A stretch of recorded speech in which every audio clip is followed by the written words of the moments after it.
You have a budget of £3,000 to £4,000. You want a small, front-wheel drive, hot hatch that gives you thrills and fun at an affordable price. Well, back in the mid-2000s, there were a whole host of brilliant small hatches. And now, 18 years later, these 2005 models, I'm going to pitch them together. Three of the very best. From Ford, the Blue Oval, Fiesta ST. From the Czech Republic, the Skoda Fabia vRS. And then from France, my very own Renault Sport Clio 182. How do these cars drive now? But all got 100,000 plus miles on the clock. They're all 18 years old. And I want to see what these cars drive like. I can't wait. Welcome to this week's Fast and Fun video. So what I've done, I've actually managed to assemble these cars and to try to get it as evenly as possible. Both the Fabia vRS and the Fiesta ST have been lightly modified just so they come up to a performance level similar to what the 182 is out the box. So this Fiesta has had a few tweaks to the car, short shift, gearbox, some air induction modifications. It's had a road map, so there's no dyno proof, but it's expecting to produce more than the standard 150, so we're assuming about 170 brake horsepower. It's got a catback exhaust and a few little tweaks, but I would call it a light touch modification. And this did actually feature on the channel a couple of months ago. 2 litre, 16 valve engine up front wheel drive, and it's the boxy Mark V shape that we've all become used to and offer stupendous value. And you've got to think now, this year, 2023, the Fiesta ST is gone. That's it. It's finished. And you just think, with the following that the Blue Oval badges have with Ford, this could be the buy of the decade, really, these little cheap and affordable Fiestas. Come across next to the Clio 182. So in this format, completely box fresh, OEM as it left the factory. 2 litre, again, like the Fiesta, normally aspirated engine, front wheel drive. Benefits from the cut pack. So the cut pack had slightly lower ride height, stiffer suspension. It rides on 16-inch alloys compared to the Fiesta's 17-inch alloys. So squat, and it's been renowned as the go-to hot hatch from the mid-2000s. But can it compete with these, as I say, these lightly modified cars? And then the oddball, the quirk, really, because the other two only ever came in 3-door. The Fabia VRSs, well, for a start, only came in 5-door. Aesthetically, probably not as sporty looking, being a 5-door, but what it did do is it came from the left field approach, because instead of going with petrol power, it went with diesel.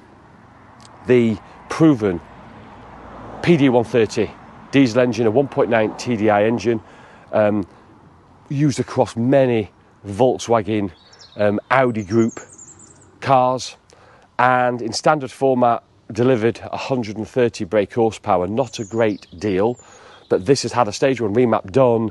It's had a straight through exhaust, it's had downpipes done, so there's been a few tweaks to it, and this has been dyno proofed at 175 horsepower, which actually puts it pretty much in the same field as the Clio, albeit it's a heavier car.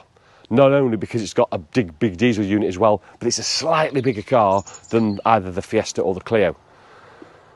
The sleeper that the VRS has, though, that beats the other two, is that both Fiesta and Clio will by being normally aspirated, will want higher revs. This being diesel, it's all about torque. Some of these torque figures are unbelievable. So as standard, it was 230 pound-foot of torque. With just a simple stage 1 map, this has moved up to 330 pound-foot of torque. That is an incredible value, and that offers real proven acceleration on the road. But how will it cope with the Fiesta and the Clio? Because it's not just about acceleration, it's about the way they brake while they're corner, and about how much fun they all generate. Inside the cars, the Fiesta ST, it's got a nice sill badge as you step into the ST, just to mark it away from the standard Fiesta. The seats themselves are half cloth, half leather seats with the ST embossed on the seats, and actually for 100,000 miles, some very little minor wear, but nothing too bad. And inside, it's actually pretty nice layout. The blue and black plastics trying to lift it to be that younger person's sporty looking credentials. This quick shift gearbox, which we'll drive and we'll find out what's like there. And the pretty standard dials with, again, a pretty, average looking steering wheel, but no aftermarket. 3-door, this one has been stripped of its back seats, as some of these now, with the younger drivers, the rear strut brace as well, just trying to create a more of a sporting environment.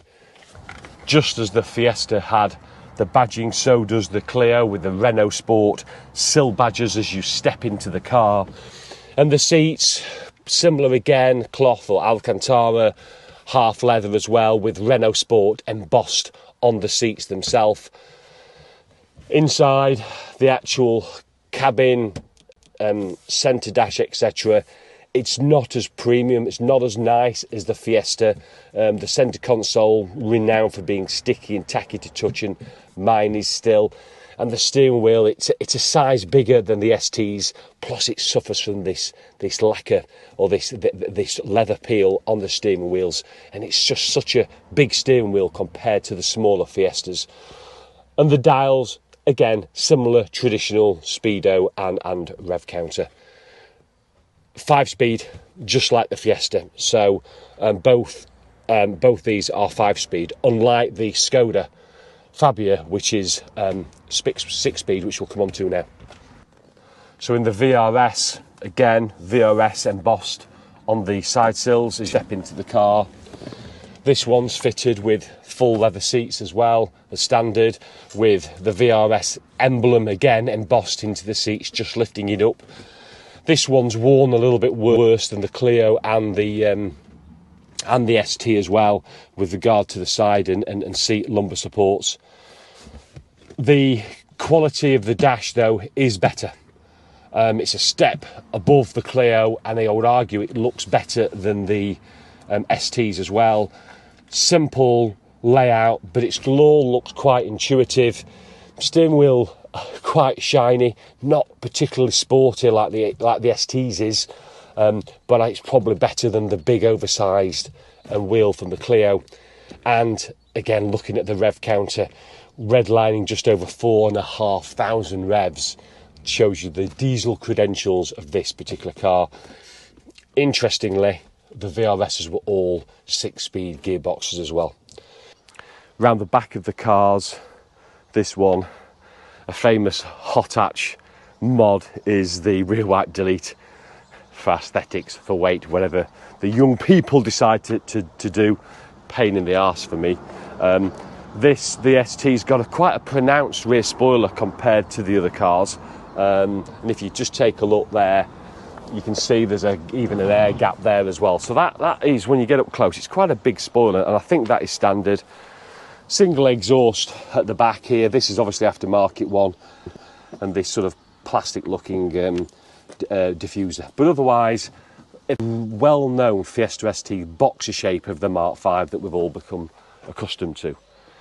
You look across at the Clios, this has actually got, the cups came with the cup spoiler. So it's very, very subtle, certainly compared to the ST and the VRS. Very, very little overhang at all, so subtle. But what was renowned with the 182s compared to the early 172s was the twin exhaust tips here. And I think it just gives it quite a SWAT look at the back. The arch is slightly flared when you look down the side of the cars as well. And then you come to the Fiesta. The rear spoiler probably sits in the middle between the enhanced ST1 and the very subtle Clio version. few subtle changes to the badging here on the Skoda and the vRS, and this one's, again, it's got an aftermarket exhaust, single exhaust. This one is that's actually an RS6 tip that's been modified onto the back of that car. So that's a quick look at the changes, the differences between these three cars. But what I really want to know is, what do they all drive like on the same road, on the same day, the same conditions? Let's go and find out.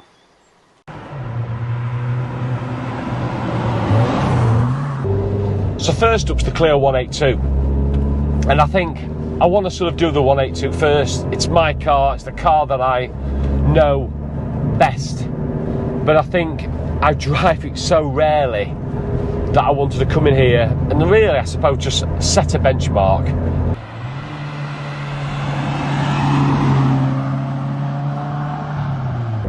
The very poor quality interior, the driving position's been sat too high, the steering wheel's too big and is angled away from you, and the gear stick's just down, it's out of the way, and it's not the greatest position. Quite a heavy clutch as well. So early impressions with the Clio are never that good. What you quickly notice though in the Clio is the actual ride quality. And for being such a little, small, lightweight car, this cup suspension rides really, really well. And if you think this is 18-year-old, you'd expect bushers and suspension parts to have worn, but it still has a degree of compliance that, well, many other sports cars that I've driven don't. So although it's got that sporting suspension, it's actually really, really compliant car. And it feels responsive. The steering, I feel everything in the road. It's just alive.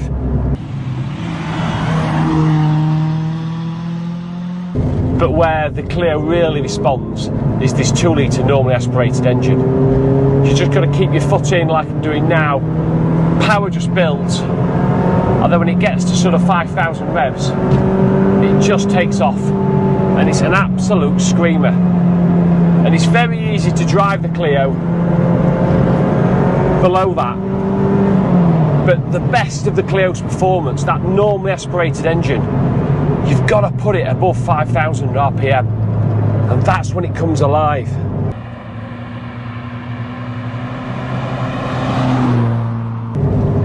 And mated to that 1,100 kilogram chassis weight, it's just an intoxicating noise and excitement and thrill, all bubbling with that screaming VTEC-esque engine. Just coming up to one of my favourite B roads here, just as we hit the national speed limit. So I'll just drop it into second gear. So 30 miles an hour, and you've just got to hold on to the revs. When you want to change it up, stay on, just stay in second gear. A couple of really bad compressions through this corner. Right up now, right up to the red line there, it's third gear. Just lift off a little bit, just turn the car in, and it just finds grip where you just don't expect it to. The throttle response is absolutely immediate on this. Again, keep it in third gear here, right in the top of the revs. And in second here, oh, the chassis is unbelievable.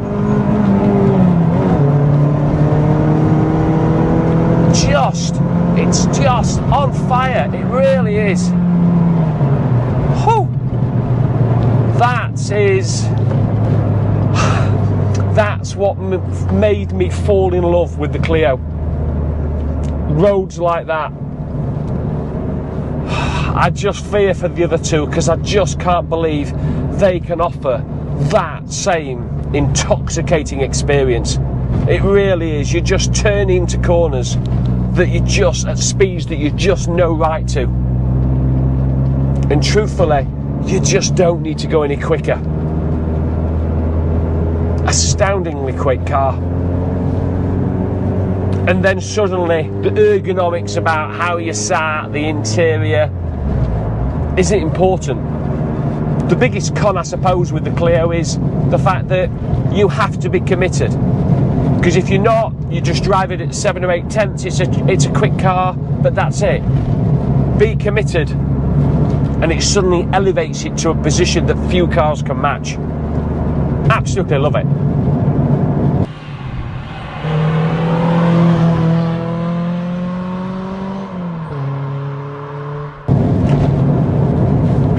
Now for the next, the Fiesta ST.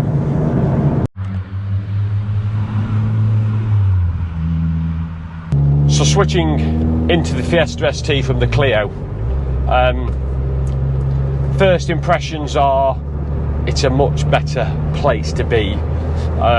The seats in the Clio, they're sort of fat and squidgy and stuff, and they are relatively comfortable, but here these are certainly more sporty. I can feel the lumbar supports digging into my ribs, etc.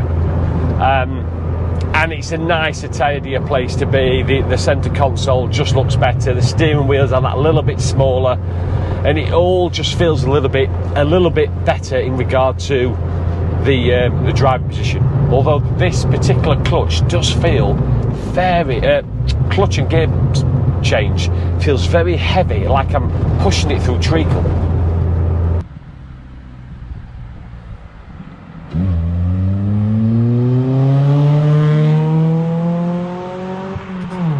The ride quality in the ST as well, it's nowhere near as good as the Clio's.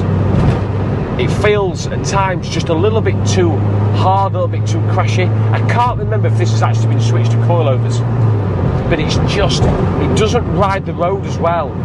Where the Clio's got that real good balance between compliant damping, but yet the sportiness and firmness. This just seems to be a little bit too firm, so you hit a few compressions or potholes and it just sends a shiver through the chassis, and it just becomes a little bit compromised. The catback exhaust though gives it a nice little tone.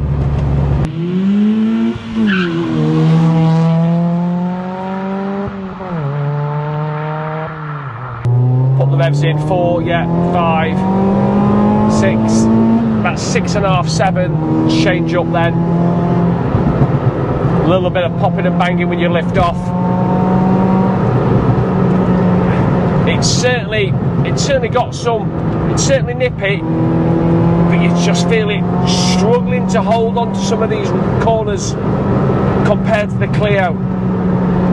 And it's just not got that kick where it feels as quick as the Clio in the low in the revs, but where the Clio kicks at 5, 5.5, the ST's sort of, it's just about running out of puff. About sort of 6,500, you're changing up. I'd call this nippy, but it's not. Even this remap version, this is not Clio performance.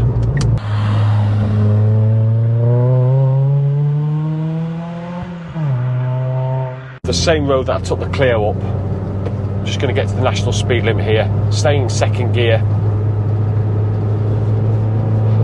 and then just open it up into third. That gearbox is not great. Oh, it's really bad. Oh, just really lost momentum there through those compressions that the Clio just absorbed so much more. See how it takes this one here, and again it's rattling. It's just not riding the road like the Clio did. I'm staying in third gear, but it just feels like it's just a little bit bogged down. It's not as on it. Just drop it now. Again, it's where the tarmac's smooth, it just feels more compliant, but potholes and compressions, and it just gets agitated a little bit. This one here, I took this in second gear in the Clio, dropping in second gear here. Oh, it's working overtime, trying to hold into fourth now. It just gets more unsettled. The difference is bigger than I thought. I thought the ST would be close to the Clio, but it's not. Just when you start that right on the edge, because it doesn't damp as well, because the chassis doesn't cope with the undulations of the road, it just knocks it off its stride.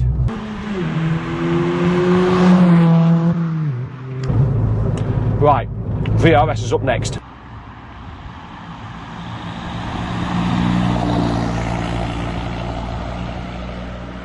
So the first thing you notice when you get into the vRS is obviously the diesel clatter, the low revs, etc. But in regard to ergonomics around the cabin, it is the nicest of the three. It feels a bit poverty spec, I suppose, with a lot of blank buttons, but the actual dash, it all looks typical VAG quality, and certainly a little bit better than the STs, but definitely a step up on the pretty poor Clios. The steering wheel is actually quite a nice size and quite a nice feel.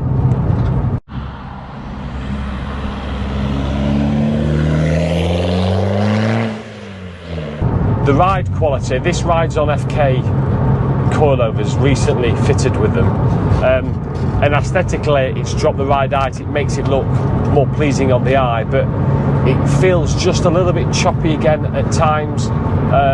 When you hit again a few compressions, a few lumps in the road, the odd pothole, and it just throws the car a little bit, and you just bounce a bit, it loses a bit of composure, and it's certainly not the compliant ride the vRS is when it comes on the standard suspension.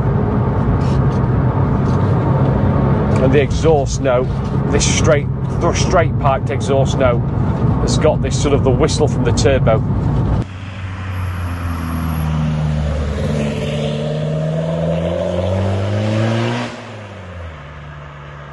Accelerate. Oh, hit the rev limiter at about 4,500, and the acceleration of this car is actually the way this accelerates from literally 1500, 2000 RPM is it's completely addictive. There's a plume of black smoke coming out the back, which clearly is not quite, doesn't feel quite right. But my word, the way this car accelerates is, I can believe it's got 330 pound-foot of torque. It's just relentless, and before you know it, you're at the rev limiter. Now this has got a lower limiter than normal, it's about 4,500. So you're just short shifting all the time, and that's okay because that peak torque's arriving, I think it's at 1900 RPM, so incredibly low RPM to get maximum torque.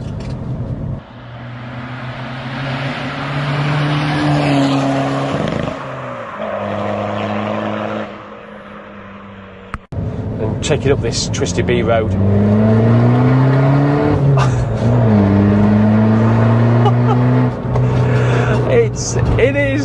I love the noise. It's like a tank. I'm staying in third gear. Oh, that compression there just almost threw me out the seat. But Christ, it's got some pull. It's just, you just can't really feel what the car's doing there. But my word,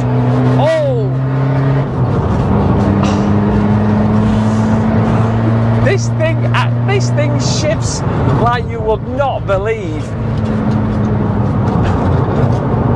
Knock into third for these couple of right-handers here.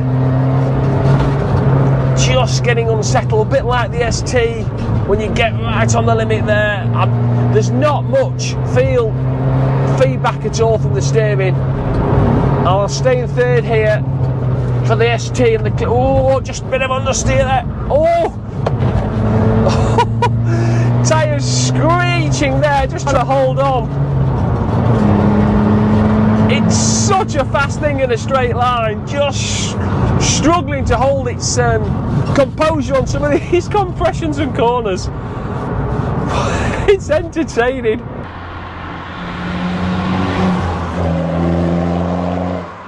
So what's my summary then of today and what a fabulous day it's been? Well, if there's one thing it does prove is that in isolation, any one of these three cars offer huge value for money, fun, excitement, thrills that only a small hot hatch can deliver. And do you know what? It proves that you don't have to spend, well, you could spend 10 times what these cars are worth and not have the same excitement as we've had today in each of these cars. So that's the first thing. There's got to be an order, I understand that, and this is the way I've positioned them. The ST comes in third, and it offers some really great things. I think inside the ergonomics is really, really good. The driving position's bang on. The way it's been remapped with the exhaust and the popping and the banging gives you excitement, etc. But ultimately, it wasn't quite quick enough. Not as quick as the other two cars, and the chassis didn't cope with the B roads as well as the other two cars. Secondly, it's the vRS. Bang for buck on performance, probably unbeatable. After that stage one remap, the amount of low down torque and acceleration you get from one of those is incredible. And the way it's been straight pipe, the sound of it is awesome. It's got practicality, it's got reliability, and it returns 50 to the gallon. If it was my only car, it would probably be at the top of the list, but it's not. And that was because the vRS just doesn't offer the same driving dynamics as either the Clio or in fact the ST. It just gets unsettled. There's very little feeling. It's quite wooden feel from the steering, and ultimately that just lets it down.